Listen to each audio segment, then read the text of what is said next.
Imagine a world where the sky is always red, the water, it tastes sour, and the air itself is just slowly choking the life out of everything. That's the really dire situation for humanity in the nebula, which is the setting for our deep dive today.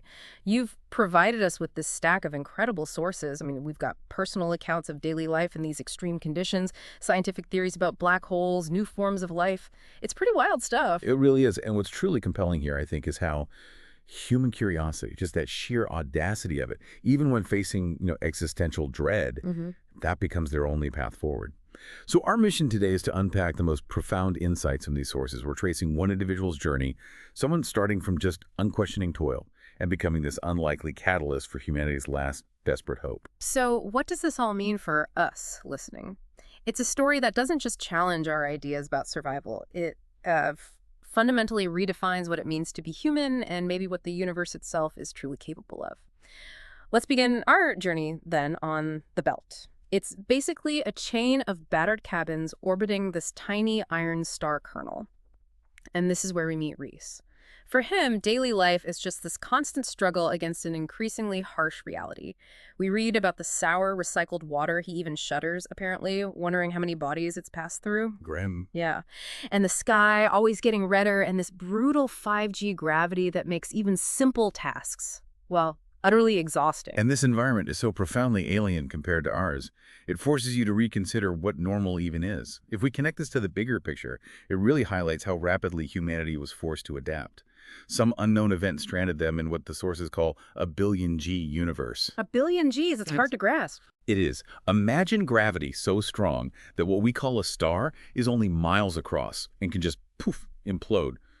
So Rees starts asking questions. Why is the sky red? What does blue even look like? Why are things changing? These aren't just idle thoughts, In a world where everyone else has just accepted their lot, these questions are like the first tremors of a revolution in thinking. Right. And his curiosity, which was already kind of a quiet rebellion, it becomes unbearable after this shocking event. The foundry he works in suddenly implodes. Horrific. Completely. Kills his workmates. The sources describe bodies with charred flesh peeled away. It pushes him over the edge. He takes this desperate, almost suicidal leap, stowing away on a supply tree, heading for the Raft.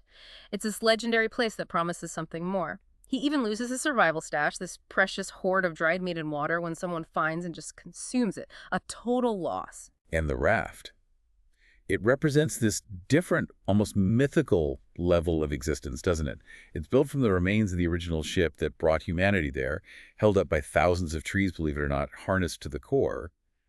But while it seems like a haven, it's also facing the nebula's decline. Its people struggle with their own challenges, dwindling resources, social unrest bubbling up. So even the better place isn't really safe. No, the fundamental problems are still there. So once he's on the Raft, Rees gets this unexpected, almost accidental chance to become a scientist apprentice. And this is where his understanding of reality just completely starts to unravel. He finds this device, an orrery, a mysterious model of something called the solar system.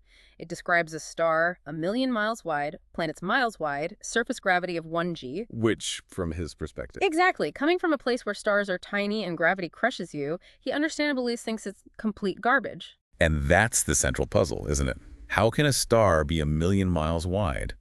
Their local stars are just miles across. They implode easily. Hollerbach, the chief scientist, starts to explain the incredible truth. Humanity came from a different universe altogether. Through something called Boulder's Ring. Exactly. A colossal, mysterious, interuniversal portal. They came from a universe where gravity was 1,000,000,000 times weaker than their current reality. So they're accidentally stranded. Pretty much. Their current existence is an accident, this desperate struggle in a cosmos that's fundamentally alien to them. Our own Earth, 8,000 miles wide. If you brought it here, it would instantly implode. Wow.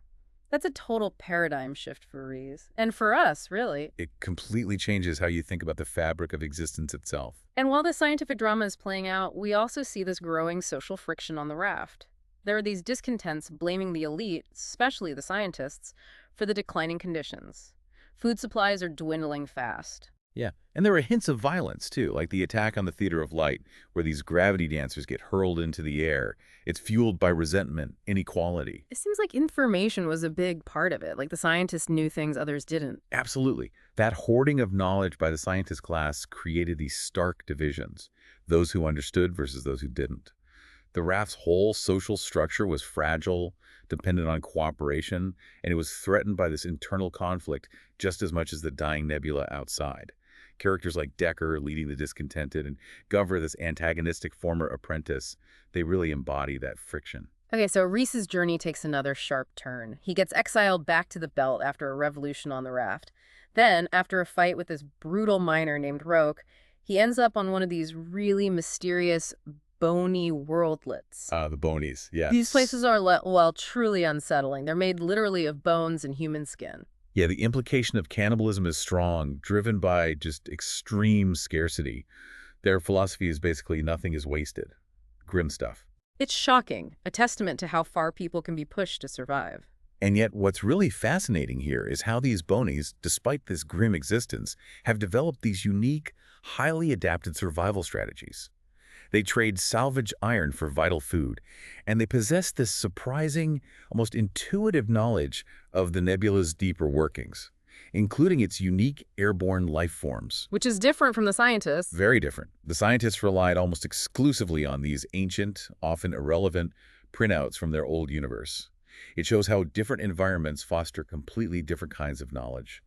Practical versus theoretical, almost. It's on one of these bony worldlets that Rees sees maybe the most astonishing sight in the whole story.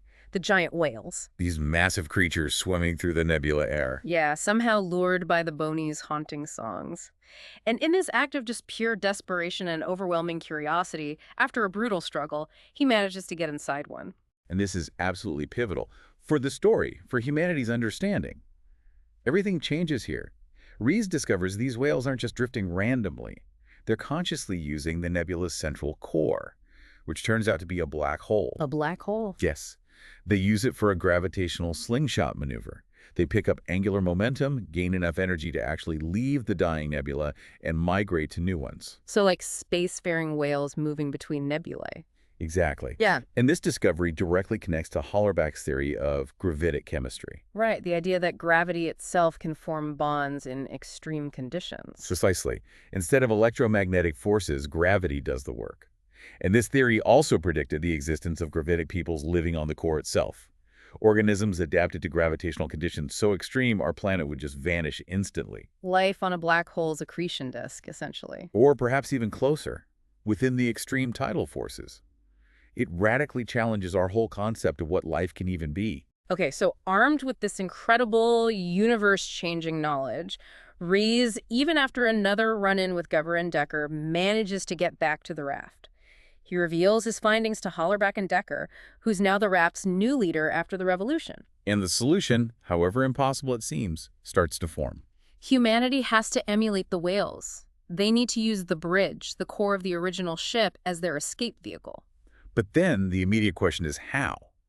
How do you turn a stationary structure into a vessel that can survive a gravitational slingshot around a black hole? The engineering challenge must have been immense. Absolutely. Fixing steam jets to the bridge's frictionless hull, for one. And they had to leverage unexpected knowledge sources.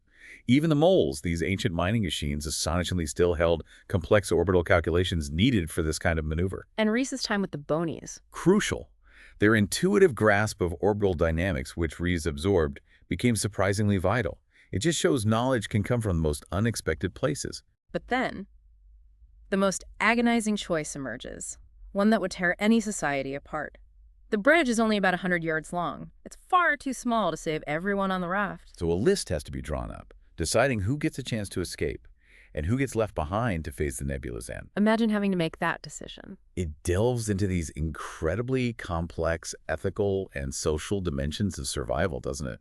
Yeah. The burden on the leaders, Hollerbach, Decker, choosing who lives, who dies, what criteria do you even use, utility, family. past actions. The very act of making that list highlights the brutal, almost unthinkable divisions that extreme scarcity forces even as they're trying to unite for survival. It must have created deep resentment. Oh, undoubtedly. It Yeah. challenges their whole sense of shared humanity, collective responsibility. Personal animosity becomes inevitable. So the launch itself, it's chaotic, desperate. Firebombs are being thrown by those left behind. And we see these extraordinary sacrifices. Rogach, the brutal miner we mentioned, Yeah. he used his incredible strength to physically rip a critical supply machine from its rivets, tumbling it off the bridge to lighten the load, saves the mission but puts himself in mortal danger. Wow. Redemption, almost. And Need, a young scientist. She's gravely injured installing external jets in the vacuum and actually cuts her own safety rope to save time and make sure they escape. Just incredible acts of selflessness under pressure. This period is such a test of human resilience, physically and psychologically. Inside the bridge, the passengers face not just weightlessness and rationing, but this profound psychological distress. Their familiar world is just gone, Yeah. vanishing behind them. The journey itself becomes a microcosm of adapting. Exactly. Hollerback even suggests building webbing throughout the interior just to provide a consistent orientation, reduce the disorientation of zero-G. Small things, but vital for adapting to this new reality. And they successfully navigate the core, the black hole. They see the life there. They do. It confirms Hollerback's theories of gravitic chemistry. They observe structures, peoples, thriving in gravity fields that would instantly destroy their old world. What were they like? The descriptions are brief, but suggest structures shifting constantly, trying to buttress themselves against unbelievable tidal forces. Life adapting in ways we can barely imagine. It really expands your perspective on life's potential. Self-organization manifesting in these unimaginable ways. It does, and Hollerback's final act, asking Rees to destroy his cherished orrery, that model of the old solar system, is so symbolic. Letting go of the past. Completely.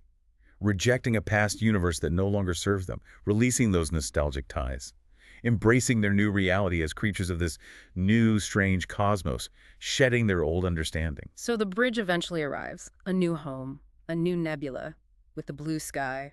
Full of fresh stars. A hopeful image after so much darkness. Yeah. And as Rees and Jane, the scientist apprentice, are contemplating this new life, this new beginning, a mysterious green wheel made of wood appears, Just hovering there. hovering before them with shockingly human blue eyes. Wow, okay, that leaves you hanging, doesn't it? It gives you the sense that, yes, one monumental chapter of struggle and adaptation is over, but a new, maybe equally profound adventure is just beginning. What else is out there? Exactly. What unexpected forms of life, what intelligences might they encounter now?